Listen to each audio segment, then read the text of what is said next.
For this week's report, the Squamscott River Sewer Siphon Project is underway. A historic watering trough was returned to the town after nearly 44 years. The Health Department and the New Hampshire Department of Environmental Services are hosting a well testing info session. The State Fire Marshal and the Executive Councilor Janet Stevens talk about fire safety and fuel assistance programs. And we hit the streets of Exeter to gather holiday wishes and New Year's resolutions. For Exeter TV, I'm Bob Glowacki, and this is the Exeter Biweekly Report.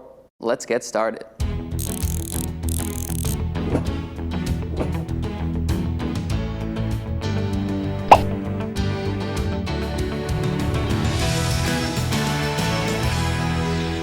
A multi-million-dollar sewer project is now underway in downtown Exeter. New sewer pipes are being run under the Squamscott River from the pond by the mills over to the pump station adjacent to Swayze Parkway.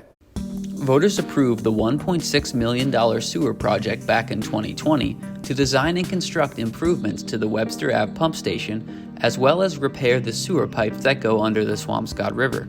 During the initial design and fieldwork, it was determined that the conditions of the two 8-inch pipes were too poor and too costly to repair. The siphons were installed back in 1965, and the engineering analysis showed that they were at capacity during normal dry weather flows and undersized for any new connections or during extreme wet weather events. Sanitary sewer overflows, or SSOs, have occurred in the past in the duck pond at the end of J.D. Hill Ave. These SSOs can be caused by a variety of reasons, including broken pipes, malfunctioning pump stations, or blockages in sewer lines. SSOs consist of a discharge of untreated sewage from a sanitary sewer. A list of these events is kept on the Public Works website.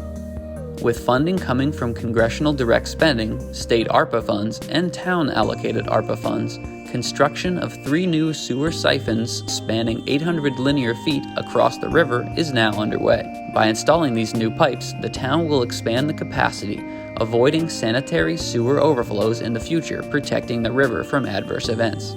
The parkway is closed to vehicles during the project, but the access path near the river will remain open. Work is expected to continue over the next few weeks. Those looking for updates can visit the project page on the town website and sign up for DPW's email newsletter. A small ceremony was held on December 9th to commemorate the return of a historic watering trough to downtown Exeter. We went down to the event to learn more about what makes this trough so special. A historic watering trough was reinstalled to downtown Exeter after 44 years, thanks to the dedication of one family. Town staff and officials joined members of the Webb family to commemorate the return of the trough to downtown Exeter. I'm Pam McElroy, the Senior Executive Assistant to the Town Manager. Town Manager Russ Dean is not able to be here today, but wanted me to share his appreciation of everyone who helped in the placement and dedication of this antique watering trough, especially Mr. and Mrs. Robert Webb, who donated the trough. Leslie Webb fulfilled her late husband Robert Webb's wish that the trough be returned to the town. Mr. Webb had rescued the trough from a scrapyard back in 1978 and looked after it at their home. While originally thought to be dated back to the 1800s, the Exeter Historical Society's Barbara Kunis had another theory. Yeah, the minute I heard about them donating it back to the town, I thought that's got to be the watering trough that was located in front of the old county courthouse, which was only there until 1969. And it was originally designed to go with the Exeter bandstand because when that bandstand was first proposed, there was an iron watering fountain for horses that stood there, and they were going to have to remove it in order to put up the bandstand. Now, we're talking about a transitional time period. It's 1915, 1916 when the bandstand's finally erected, and it's just between the time when people were still using horses, but there were also a lot of cars on the streets too. So the question was it really necessary to still have this? The bandstand was designed by Henry Bacon, who was a very famous architect of the Beaux-Arts movement in the United States in the turn of the century. And he designed it with the watering trough to be placed on the side of the bandstand, just opposite where the steps are. And so that way you could replace that old watering fountain. When they went to put up the bandstand, however, in the summer of 1916, for whatever reason, and we don't know what, they decided instead to place it sort of between the courthouse and the town hall. So a lot of people remember it as being in front of the town hall. So the next project was finding pictures to corroborate that This watering trough that we're getting back in our center of town is the same one that came with the bandstand. And it took us a lot of work to try and find a photo. We knew it was in our collection somewhere. It turned out to not be an actual photograph. It turned out to be an archival slide, which is a sort of a slide, but it's not a negative slide like most of the slides that you see. And we processed it out and finally were able to match the exact location of that particular watering trough. So it's definitely the right one. The Health Department is partnering with the New Hampshire Department of Environmental Services to host an info session at Exeter High School for residents of Exeter and Northampton wishing to test their well water at home. We spoke to Amy Hoodnor, private well coordinator from the Drinking Water and Groundwater Bureau of NHDES, for more information. We are rolling out this project called the Seacoast Private Well Initiative, where we're offering free water testing and educational workshops to 12 seacoast towns. We started in Madbury a couple months ago, and now we're working on a combined workshop for Northampton and Exeter. We'll teach you all about the most common well contaminants, and we'll follow that up by giving you a test kit where you can get your water tested. We'll tell you how to fill the sample bottles and where to bring them back, and we'll have them analyzed by a lab and provide you the results. The event will be hosted on January 11th at 6 p.m. in the auditorium of Exeter High School. The event is free to any private well owners in Northampton and Exeter. The well testing program is a chance for residents to get involved with the scientific process and help the Department of Environmental Services learn more about water quality in the area. It also teaches you, the public, about what's in your individual well water. Particularly in the seacoast region, there's a high risk of the naturally occurring arsenic in your well water. And arsenic is found in the geology, in the bedrock geology, that many wells are drilled into the bedrock. And arsenic can actually, over the long term, increase risks for certain types of cancers. And it can also suppress the immune system and be especially risky for pregnant women and infants. Even increases the risk of low birth weight and immune system issues. As part of the project, we are testing for 4 of the PFAS compounds that are regulated in New Hampshire. But we also are testing for this full list of contaminants that we call the standard analysis. And those include naturally occurring contaminants like arsenic and radon, bacteria, including E. coli. And we really need to include the whole list of both human-made contaminants and naturally occurring contaminants, as well as contaminants that can come from your plumbing, like lead and copper. So yeah, it's important to include the whole suite, because regardless of whether it's like a human caused contaminant or naturally occurring, there are health impacts to these various contaminants. So we really encourage folks to come out and participate in this free well testing event. To register for the event, simply email welltest@des.nh.gov. With colder temps sticking around and the cost of home heating going up, some residents may feel pressure to cut corners to heat their homes. We talk with the State Fire Marshal, Sean Toomey, about the dangers that this can lead to, and to Executive Councilor Janet Stevens about the resources available to help residents in these difficult times. Hi, I'm Sean Toomey with the New Hampshire State Fire Marshal's Office. Heating fires are a top cause of fires in New Hampshire. I'd like to share some tips to help keep you safe during this heating season. Use all heating equipment as intended. Clean and service your home heating equipment.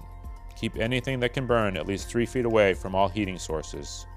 When using portable heaters, plug them directly into an outlet and turn them off when leaving the room or going to bed. Burn clean and dry wood in wood stoves and fireplaces. Make sure the fireplace has a sturdy screen to prevent sparks from flying into the room. Have working smoke and carbon monoxide alarms in your home. We want to keep families in their homes this winter safe, and there's no need to resort to alternative uses, as the fire marshal has alluded to.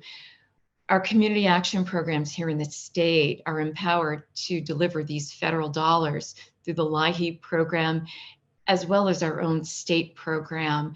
And I can't stress enough, if you feel that you may qualify, I encourage everyone to apply. And again, there are 5 offices throughout the district, and you can go online, you can call if you need support and assistance with applying, or you can schedule an appointment. But the last thing I want anyone to worry about is how they're going to keep their homes warm this winter and to resort to using alternative methods. There's help out there. Residents of Southern New Hampshire can visit the Southern New Hampshire Services website at snhs.org to find in-depth information about the various programs available for fuel and energy assistance. If you have any questions, you can call their toll-free number at 1-800-322-1073. Out of 25 million that was approved by the legislature, District 3 has received $15 million. And this program has been enlarged for those that are within the 60% state median income to 75%. So we've expanded opportunities. And this is a program in which $450 is readily available for those that qualify for fuel assistance, and $200 is readily available for those that qualify for electric assistance. So this is a new program, and I know that some of my seniors, some of our constituents have been challenged by applying. So again, that's why it's so important to pick up the phone and call Southern New Hampshire Services, or once again, schedule an appointment to go in. But again, there are a myriad of resources to keep families in their homes and safe this winter. With Christmas this weekend, Will Tapley decided to hit the streets of Exeter to spread some holiday cheer to wrap up this report. I don't want to say anything. Merry Christmas, everyone! My New Year's resolution is to stop procrastinating on my homework. Mine's to do my homework. Merry Christmas! Woo! Happy holidays and Merry Christmas from the Exeter Town Manager's Office. All the best to you and your families, and have a great new year. Merry Christmas to the town of Exeter and to everybody here on our planet. Fröhliche Weihnachten auf Deutsch. Dankeschön, bitte. Tschüss. Hi Exeter, I'm Nico Papakostadis. I just want to take a moment to wish everybody a happy, safe and healthy holiday and a Merry New Year.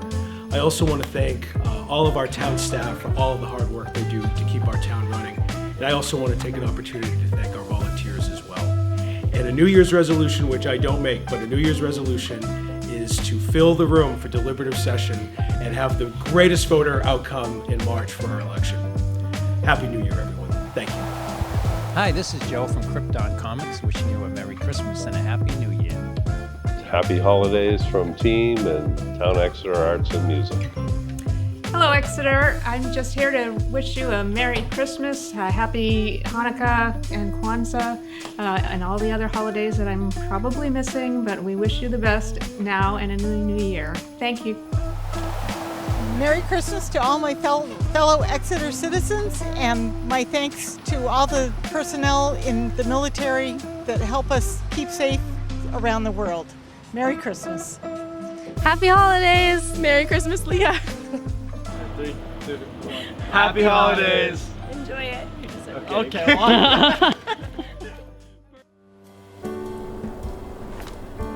That's it for this week's report and all of the reports for this year. So we want to thank you on behalf of Exeter TV and the town of Exeter for tuning into our content on all of our channels this year. And we hope you and all of your families have a Merry Christmas and a Happy Holidays and a great New Year. We're looking forward to bringing you many more reports to come in the next year, covering local news, nonprofits, and town department updates, and pretty much everything else you want to see. So thanks again for watching, and be sure to like, share, and subscribe to help us spread the word, and we'll see you next year, Exeter. Happy holidays.